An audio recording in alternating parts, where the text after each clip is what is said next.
Good morning student. आज हम हिंदी व्याकरण का एक भाग जिसे कहते हैं समास, उसे हम पढ़ेंगे। ठीक है, सबसे पहले हम ये बता दें कि समास जो शब्द होता है वो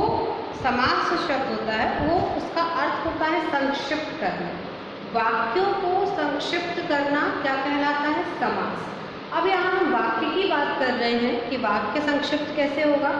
शब्द तो आपने संक्षिप्त देखे ही हैं। शब्द देखिए, जैसे शब्द क्या होता है, जैसे मान लीजिए हमने लिखा डॉक्टर, ठीक है, यहाँ हमने क्या लिखा? डॉक्टर शब्द लिखा। इसको हमको संक्षिप्त करना है तो हम ऐसा लिख देंगे।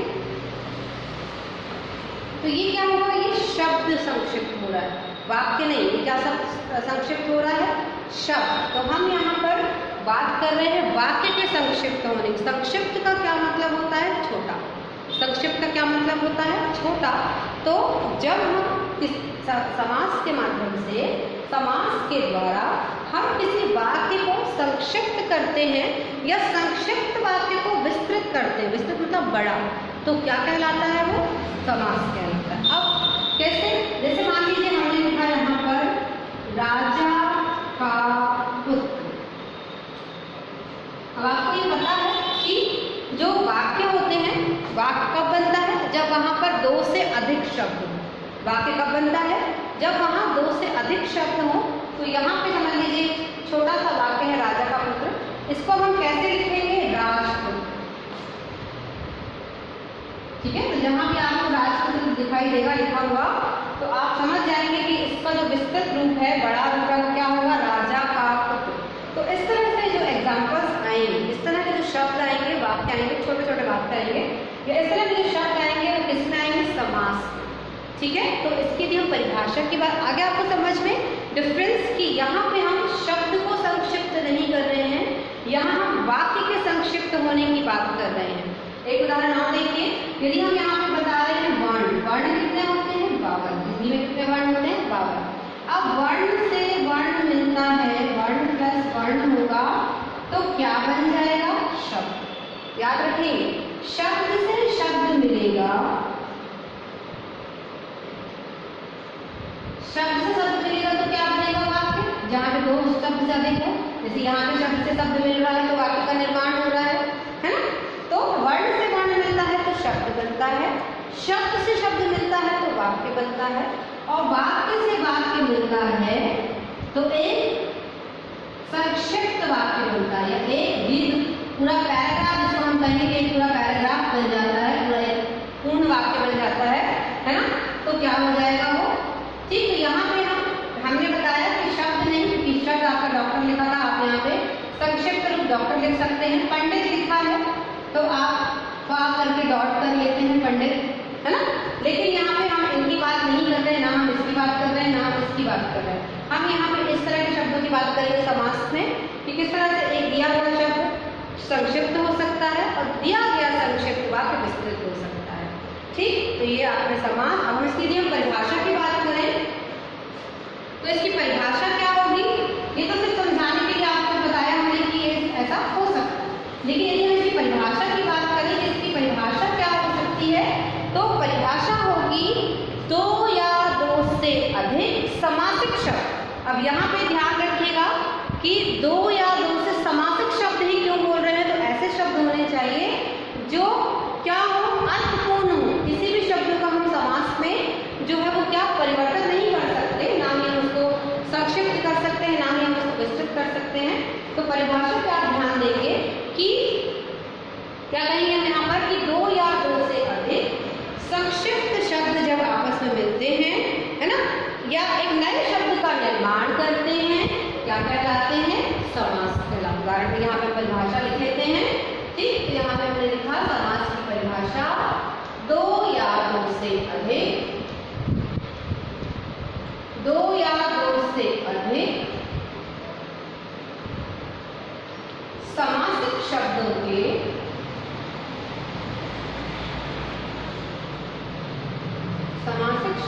के मिलने से, दो या दो समासिक शब्दों के मिलने से एक नए शब्द का निर्माण हो नए शब्द का निर्माण होता है, समास कहलाता है। समास कहलाता है। ये क्या हो जाएगी आपकी समास की परिभाषा। क्या हो जाएगी आपकी समास की परिभाषा कि जब दो या दो से अधिक समासिक शब्द आपस में मिलते हैं, एक नए शब्द का निर्माण करते हैं, है ना, तो क्या हो जाता है, वो समास कहलाता है। बस आपको ये याद रखना है कि दो या दो से अधिक शब्द होने चाहिए। आपको एक चीज जहाँ कंफ्यूजन है वो हम आपको बता दें कि कुछ बच्चे गलती करते हैं वर्ण, तो वर्ण हम संधि में पढ़ेंगे।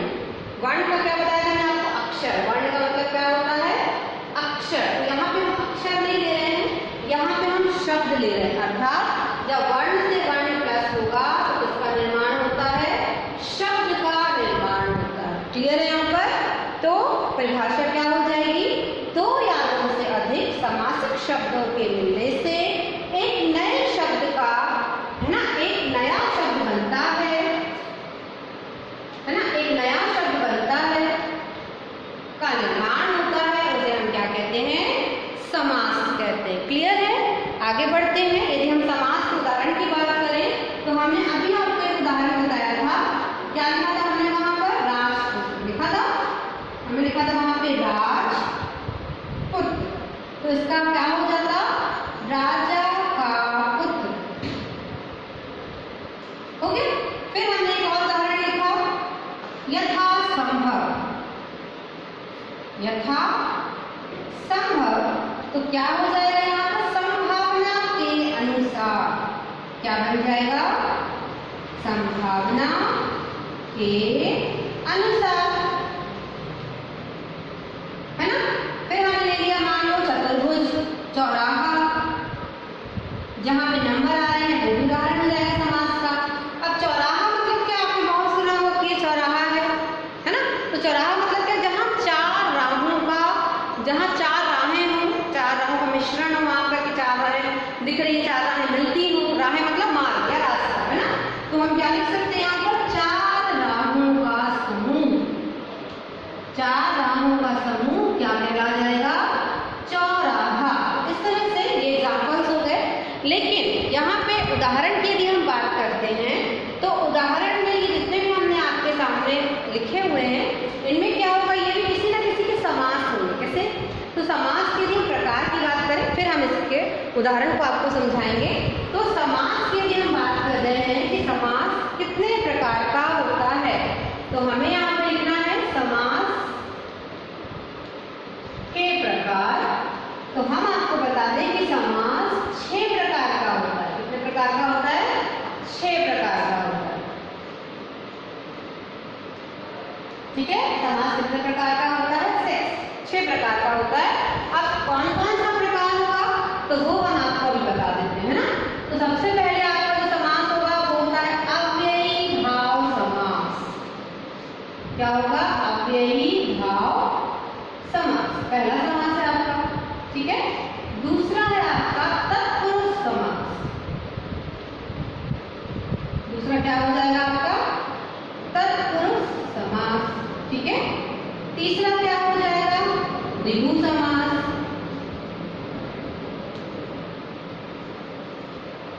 ठीक है, चौथा क्या हो जाएगा, द्वंद्व समास।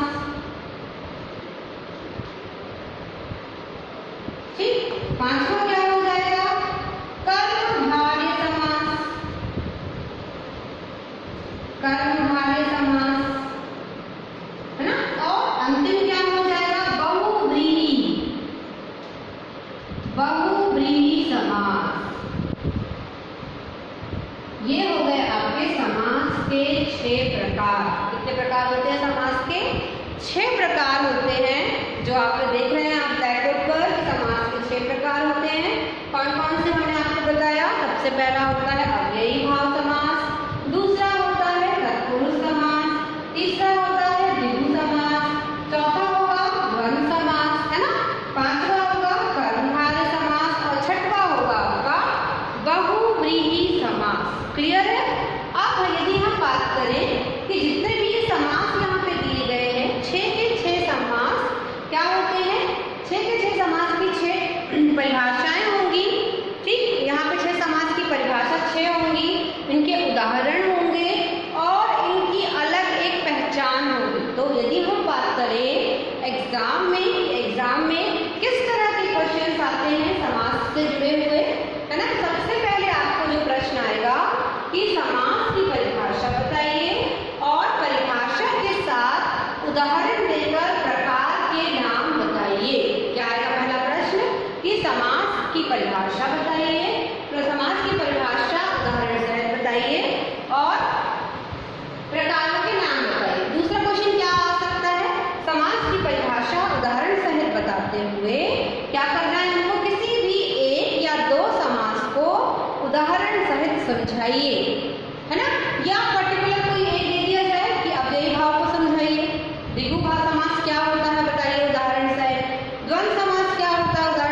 अभी हम सबसे पहले समझ लेते हैं कौन सा समास क्या होता है, इसकी परिभाषा क्या हो सकती है, फिर हम ये समझेंगे कि हम इसके बाद हम क्या पढ़ेंगे, इनकी परिभाषा को देखेंगे, अलग अलग करके एक एक समास लेते जाएंगे, एक एक परिभाषा और उदाहरण के साथ हम इसको सबसे पहले हम समझ लेते हैं। जैसे हमने पहला समास यहाँ पे लिखा अव्ययी भाव समास, तो सबसे पहले हम आपको ये बता दें कि अव्ययी भाव समास जो होता है उसमें दो चीजें होती है। पहला होता है उपसर्ग लगा हुआ होता है पहचान के लिए कि ऐसा समास जिसमें अव्यय का या उपसर्ग का प्रयोग किया जाता है अव्ययी भाव समास कहलाता है। अब यहाँ पे अव्यय एक नया शब्द आ गया, तो अव्यय ऐसे शब्द होते हैं जिनका प्रयोग कहीं भी किया जाए परिवर्तन नहीं हो सकता, जिनका शब्द हम जैसे शब्द है वैसे ही प्रयोग करना होगा, उन शब्दों में हम परिवर्तन नहीं कर सकते। तो जिन शब्दों में हम परिवर्तन नहीं कर सकते वो क्या कहलाते हैं, अव्ययी भाव, वो अव्यय कहलाते हैं ना। और कहाँ पे इनका प्रयोग होगा, तो अव्ययी भाव समास के अंतर्गत इसका प्रयोग होगा। ठीक, तो यहाँ पे हमने क्या बताया आपको कि या तो यहाँ पर अव्यय होगा या तो यहाँ पर उपसर्ग होगा। उपसर्ग को आपको मैंने पढ़ा दिया है, उपसर्ग के बारे में आप जानते हैं कि उपसर्ग क्या होता है। तो क्या होता है उपसर्ग की ऐसे शब्दांश जो किसी अन्य शब्द के आगे जुड़कर एक नया शब्द बनाते हैं, एक नए शब्द का निर्माण करते हैं, क्या कहलाते हैं, उपसर्ग कहलाते हैं ना। हो गया, तो यहाँ पे आप याद रखेंगे, उदाहरण के लिए हमने आपको बताया था यथाशक्ति, यथासंभव, प्रतिदिन, तो आप देख रहे हैं कि यहाँ यथा लगा हुआ है शक्ति के साथ। इसी तरह से कोई भी उपसर्ग आपको लगा हुआ मिलेगा, आपको उसकी पहचान करनी है। और यदि हम इसके विग्रह की बात करें तो शक्ति के अनुसार इसका विग्रह हो जाएगा। ठीक है, क्लियर है, आया समझ में आपको। दूसरा समास है आपका, वो है तत्पुरुष समास। कौन सा समास है दूसरा समास, तत्पुरुष समास है। अब हम तत्पुरुष समास की यदि हम बात कर रहे हैं तो तत्पुरुष समास क्या होता है, इनमें कारक चिन्हों का प्रयोग होता है। क्या होता है, किसका प्रयोग होता है, कारक चिन्हों का प्रयोग होता है। अब कारक चिन्ह क्या होते हैं, तो 8 प्रकार के होते हैं। कारक चिन्ह कितने होते हैं, 8 प्रकार के होते हैं, आपने पढ़ा भी होगा है ना। तो आपको इतना यहाँ पे कारक के बारे में नहीं पूछेंगे, आपको सिर्फ इतना याद रखना है कि जब भी हम तत्पुरुष समास को करेंगे तो का, के, की, इस तरह के शब्द जो हम बीच में लग जाएंगे, के लिए, इस तरह के जो शब्द हैं उनका प्रयोग शब्दों के बीच में किया जाएगा। ठीक है, उदाहरण के लिए हमने आपको अभी बताया राजा का पुत्र, तो बीच में क्या लग गया, यहाँ पर का, क्या लग गया, यहाँ पर का लगा है बीच में। तो ये कौन सा उदाहरण हो गया आपका, राजा का पुत्र, तो किसका, तत्पुरुष समास का उदाहरण हो गया। ठीक, तो इस तरह से आपको याद रखना है कि जब भी हम तत्पुरुष समास कर रहे हैं तो तत्पुरुष समास में क्या हो जाएगा, कारक चिन्ह लग जाता है, का, के, की, के लिए, इस तरह के शब्दों का प्रयोग होगा। उदाहरण के लिए राजा का पुत्र, यहाँ यथासंभव है तो संभावना के किसका उदाहरण होगा, ये बताइए, अव्ययी भाव समास। क्लियर है, आगे बढ़ते हैं। द्विगु समास, द्विगु समास होता है संख्यावाची, ऐसा समास जहाँ पर संख्या हो या संख्या का उच्चारण हो, संख्यावाची शब्द हो, क्या कहलाता है, द्विगु समास कहलाता है। फॉर एग्जाम्पल, उदाहरण के लिए हम बात करें तो चौराहा, 4 राहों का समूह क्या होगा, द्विगु समास का उदाहरण होगा। त्रिनेत्र, 3 नेत्रों का समूह, जिससे 3 नेत्र हैं भगवान शिव, है ना। और क्या हो सकता है, नवग्रह, 9 ग्रहों का समूह,